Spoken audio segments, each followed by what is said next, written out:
And welcome back to another video. Today here again on Gran Turismo 7 to take a look at the final two cars from update 1.29, which are the two Italdesign Vision Gran Turismo cars. Although technically one vehicle with two chassis modes, they are purchasable as separate vehicles here in Brand Central, the street mode and the off-road mode, and being Vision Gran Turismo cars, they're both priced at 1 million credits, meaning put together, they're almost as expensive as the Honda Grand Prix car we took a look at the other day. Actually called the Xenio, this Vision car follows closely from Italdesign's previous parkour concept, which I'm sure some of you guys may remember, that sort of lifted off-road style supercar that they did a concept of a long while ago, actually several years at this point. And although there are two modes of this new car here in-game, there are actually four in reality: track, snow, off-road, and urban. It produces 1,219 horsepower from a V10, which you can probably hear here, along with two electric motors, which, when I was driving it, that combination of the howling V10 and also the sort of whistling of the motors was actually pretty incredible. It's a bit of a weird looking thing with not really a windscreen, which is a bit odd. But anyway, that V10 and the two electric motors propel it from 0 to 60 in just 2.5 seconds. It weighs 1,000 kilos and is of course all-wheel drive with those two propulsion methods on different axles, which puts it at 798.32 performance points here in Gran Turismo 7.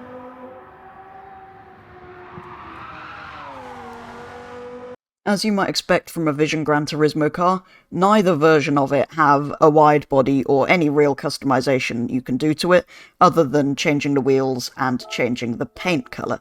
So what I am going to do is come in here to paint and pick a Lamborghini colour, actually, because those of you who may not know, Italdesign is actually part of the Volkswagen group, so, well, they've done the Zero Uno, for example, which is very heavily based on the Lamborghini Huracan.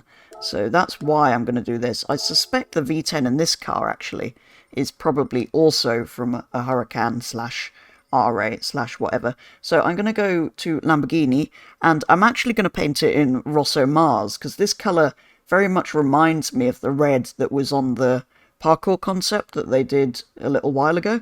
So I'm going to put that on the off-road version, at least, and then we might find something else for the other one. Oh, that's cool, actually. I was slightly annoyed, actually, that I was going to lose the little accent colour. So I think if we do that, given it's quite a bright red now, if we do that in...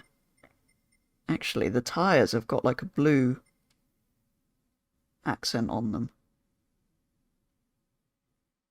Is that a bit too much? Yeah, I'm just going to do that in white, I think. What's rear wing? That might be interesting. Oh wow, that's actually cool. And other... Oh wow. Okay, so you can do like the real accent and the... That's kind of making it look French if we do that.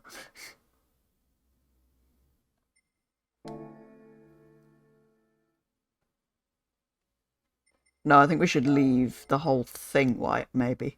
Again, in the upgrade shop, as you might expect, there's not really any options other than tyres, hydraulic handbrakes, and weird things like that. Although, interestingly, the off-road one is on racing tyres rather than off-road tyres. But, like I say, they're essentially supposed to be the same car, just in two different modes, so I guess it makes sense that they would both have the same tyres.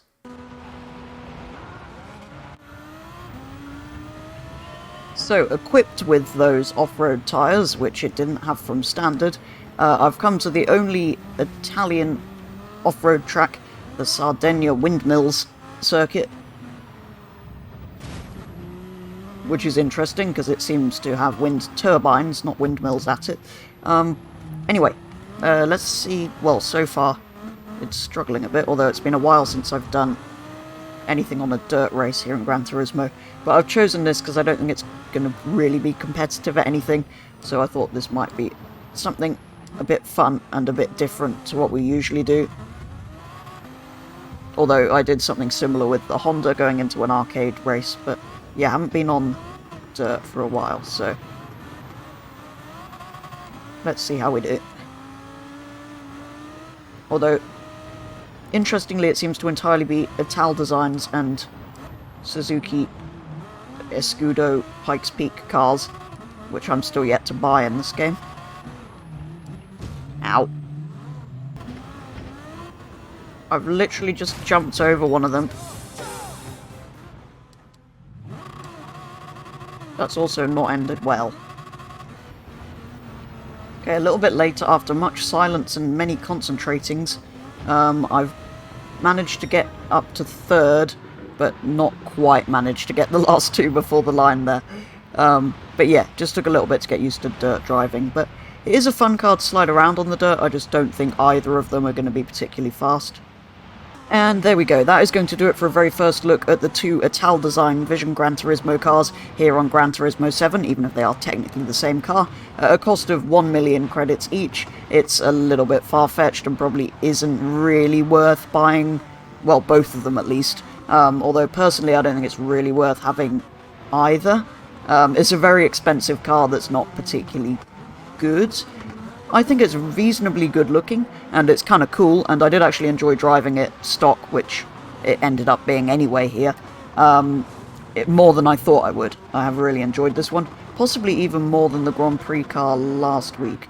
But still, the Porsche and the Citroen are my two favourite cars from this update by far, so it'll be interesting to see what they add next time. But yeah, I wouldn't say this is worth it, because it's not going to be particularly good for anything, as far as I can tell, which is often the way with these Vision Gran Turismo cars, unfortunately, although they're something cool and different, I suppose, so good to see them still adding them. But anyway, there we go, that is going to do it for a very first look at these two cars, which are the final ones from this update. If you want to see videos on any of the others, those have already gone up here on the channel.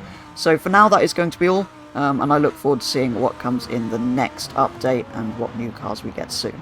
So thank you very much for watching, and I'll be back with the next video very soon.